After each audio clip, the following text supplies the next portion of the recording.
Olá, você sabe o que significa nascer de novo? O Senhor Jesus, quando foi visitado por Nicodemos, um dos maiorais entre os judeus, um governante entre eles, um fariseu professor e estudado na Torá, na lei de Moisés.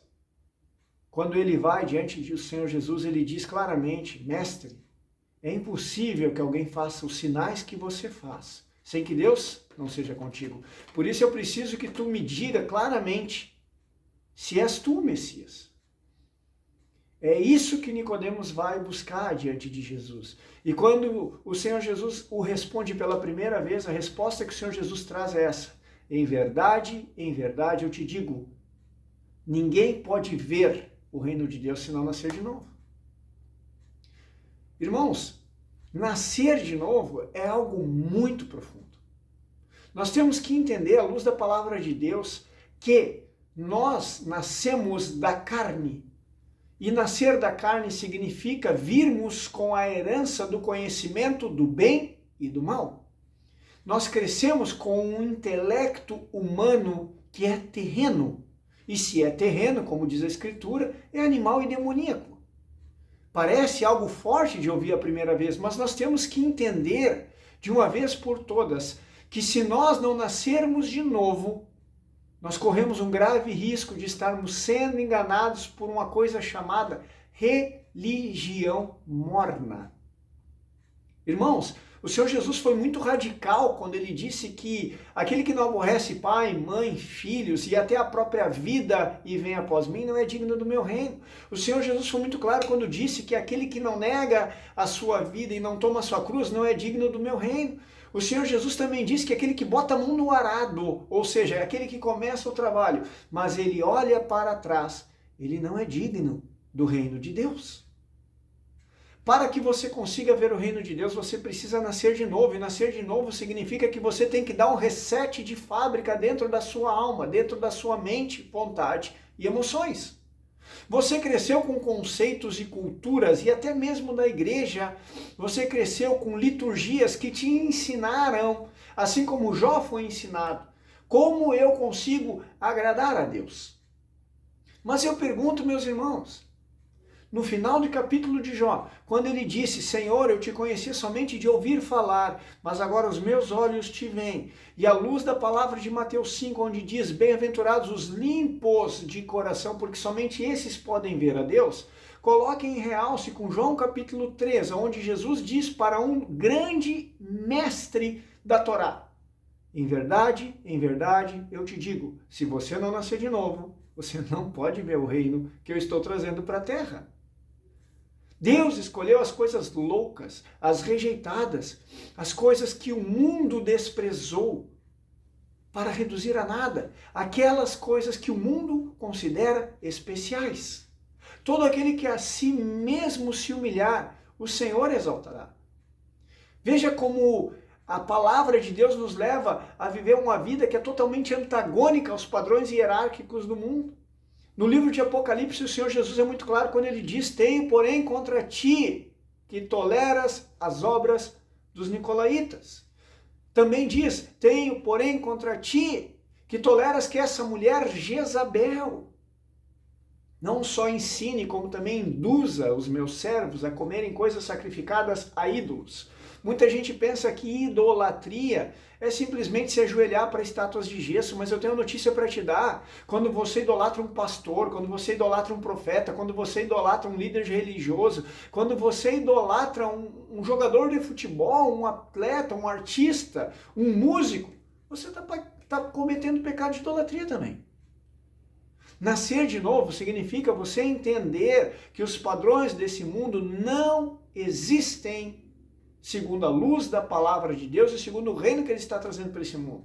Jesus foi muito claro quando disse: quem é o maior? O que está sentado à mesa sendo servido ou o que serve à mesa? Todos responderam: ou aquele que está sentado sendo servido. E Jesus continua: pois em verdade eu vos digo, eu não sou o que está sentado à mesa, eu sou como aquele que serve à mesa. E assim como eu sou, também vocês devem ser. Nicodemos era um governante, era um líder, um professor, era um homem que as pessoas buscavam para aprender a palavra. E o Senhor Jesus é muito claro quando diz para Nicodemos, Nicodemos, com esse teu conhecimento de letra morta, com esse teu conhecimento racional da Torá, da mitzvot, da lei de Moisés, você não vai conseguir me enxergar como Messias. Você não vai conseguir me enxergar como Cristo e você não vai conseguir ver o reino. Você vai perecer, Nicodemos. Você precisa dar um reset de fábrica, formatar o Windows. Estou usando um comparativo para que vocês entendam. Você tem que renunciar o fruto do conhecimento do bem e do mal, essa sabedoria, né? Essa justiça que você tem, que é animal, terrena e demoníaca. E você tem que buscar a justiça de Deus. E a justiça de Deus, o Senhor Jesus é muito claro quando ele continua a conversa lá no final que diz: Deus amou o mundo de tal maneira que deu seu Filho único para que todo aquele que nele crê não pereça, mas tenha vida eterna. Sim, o amor de Deus pelo mundo é tão grande que ele enviou o seu Filho, não para condenar o mundo, mas para que o mundo seja salvo por Jesus. Está tudo lá em João 13, irmãos. Leiam. Mas o que é nascer de novo, irmão Francis? Como eu chego nesse patamar? Paulo foi muito sábio quando disse em Romanos capítulo 12, verso 1 e 2, né? Irmãos, rogo-vos que apresentei vossos corpos como sacrifício vivo, santo e agradável a Deus, que é o vosso culto racional.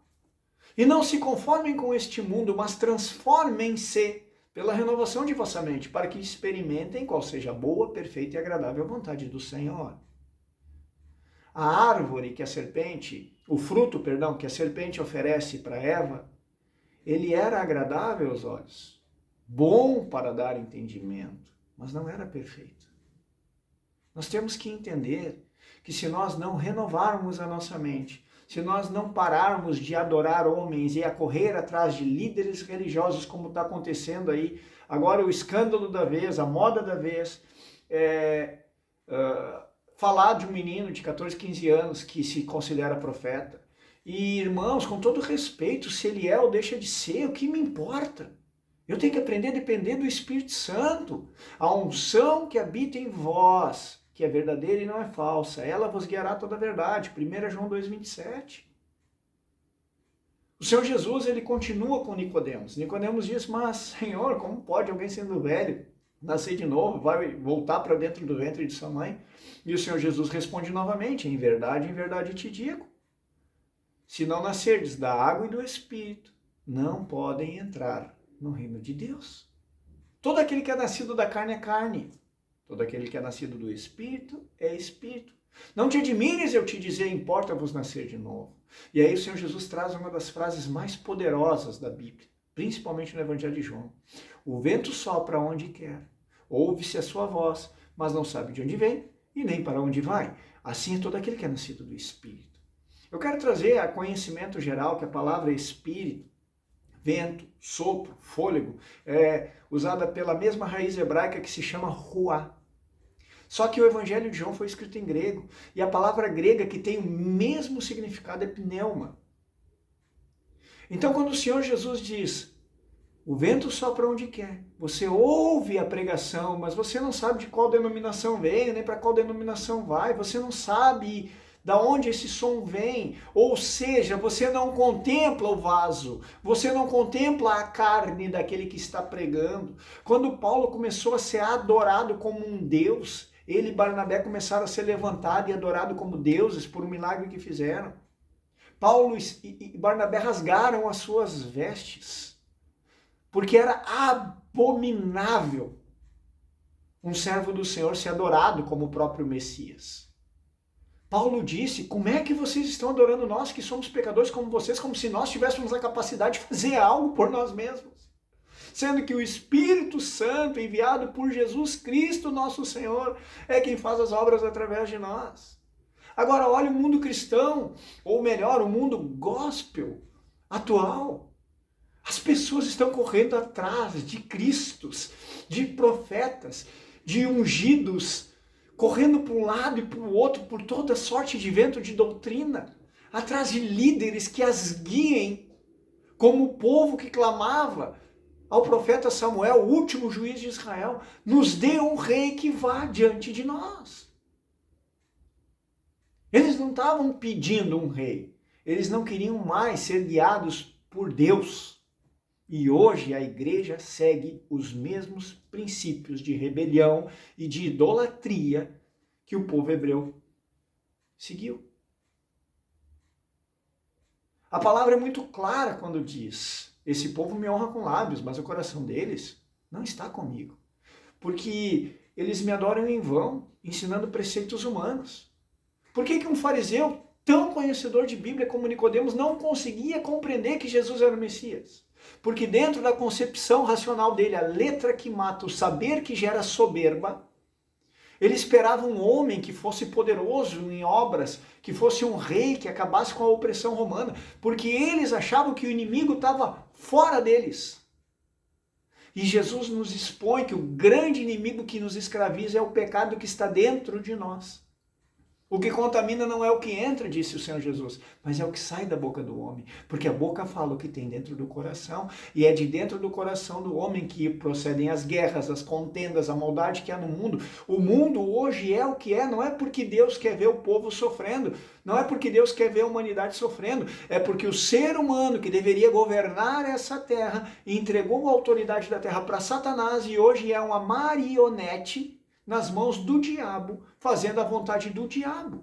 O Senhor Jesus disse aos judeus: vós sois do diabo e querem satisfazer o desejo de vosso pai, que é o diabo, porque ele é homicida. O Senhor Jesus também disse no Sermão do Monte que todo aquele que odeia o seu irmão, ele é um homicida. Amai vossos inimigos, orai pelos que vos perseguem. É isso que disse o Senhor. Peço perdão, não foi no Sermão do Monte, isso foi uma palavra da Epístola de Paulo, né? Amém? Irmãos, vamos meditar na palavra e vamos buscar os frutos do Espírito. Se você quer ver o reino de Deus e entender qual é a promessa da qual você é herdeiro, eu tenho uma notícia para te dar. Você precisa resetar tudo que você conhece de bem e de mal. Você precisa abandonar toda a liturgia teocrática e totalmente guiada por um imperialismo religioso que hoje contamina a humanidade. O crente não consegue ter comunhão com o irmão que congrega na placa do lado. O crente não consegue ter comunhão com o irmão que senta do lado dele para congregar. Basta uma pequena faísca, uma palavra mal colocada, uma palavra mal dita, e está feita a divisão. Isso é cristianismo. O que Paulo disse quando ele chega em Corinto e ele percebe que uns são de Paulo, outros são de Quefas, outros são de Cristo, outros são de Apolo? Paulo diz no capítulo 3 de 1 Coríntios: irmãos, leite vos dei a beber. Eu não consigo dar para vocês alimento sólido porque vocês não conseguem suportar. Porque havendo entre vocês ciúmes, contendas. O que é contenda? É briga, é rixa, é divisão. Sois carnais. Ah, mas o meu líder está tropeçando. Vá conversar com ele. Ah, mas a liderança, o pastor presidente, ou o apóstolo, ou o profeta, não sei o quê, ele está fazendo coisas erradas. Vá até ele. Tome atitude de amor e vá falar com ele em amor, irmão. Eu percebi tal coisa, me perdoe se eu estou lhe julgando, mas eu não consigo sentir que isso vem do Senhor. E veja a reação dele. Se ele vai ter a humildade de te esclarecer, ou de explicar o que ele está fazendo, ou se ele vai ser prepotente e arrogante e dizer: tu não tem autoridade para falar assim comigo. A árvore se conhece pelo fruto que dá. Quem dentre vós está sem pecados? Existe um homem na terra que seja perfeito? Quando o jovem rico chegou diante do Senhor Jesus e disse: bom mestre, o que faço para ter a vida eterna? Jesus disse: por que tu me chamas bom? Bom é um só, que é o Pai. A gente tem que parar de cometer o pecado da idolatria teológica, a idolatria litúrgica, a idolatria gospel. Nossa, eu gosto daquela cantora fulana que cobra 80 mil reais por show. Eu gosto daquele pastor, aquele pregador, aquele profeta de 14, 15 anos que cobra 3.500 por show. Para com isso, irmãos. Ah, eu gosto daquele outro que é um empreendedor de sucesso. Ah, eu gosto daquele outro que ensina estratégias para você ficar rico. Rico na terra? Para quê? Para você precisa ficar rico na terra? Já ganhastes a tua recompensa. O jovem rico só tinha autoridade dentro da casa de seu pai. Quando ele foi para fora e ele dissipou os seus bens de forma dissoluta, a única coisa que sobrou para ele foi comer bolota de porco.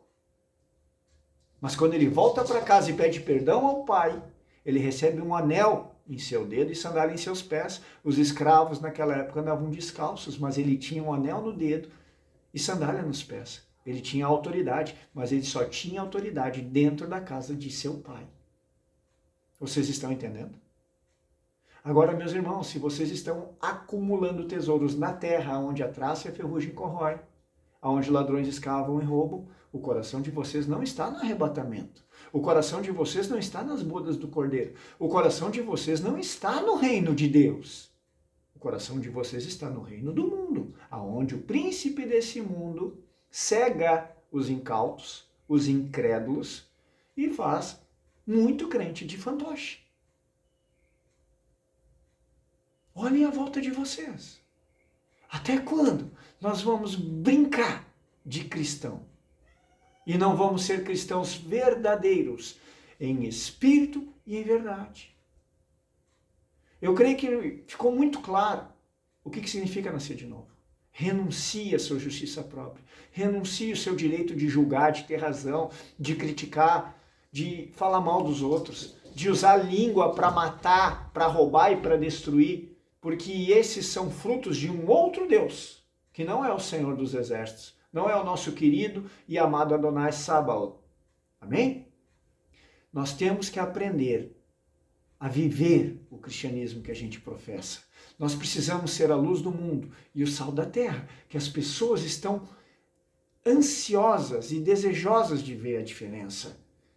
Quão triste é, irmãos, quando nós estamos com pessoas que buscam, direto ou indiretamente, consciente ou subconscientemente, a presença do Senhor, a realidade de Deus, e nós difamamos o reino de Deus com uma conduta mundana e suja. O nome de Deus é blasfemado entre os pagãos por culpa de crente que prega o que não vive. Até quando o Senhor terá paciência conosco? Amém? Que Deus abençoe a todos.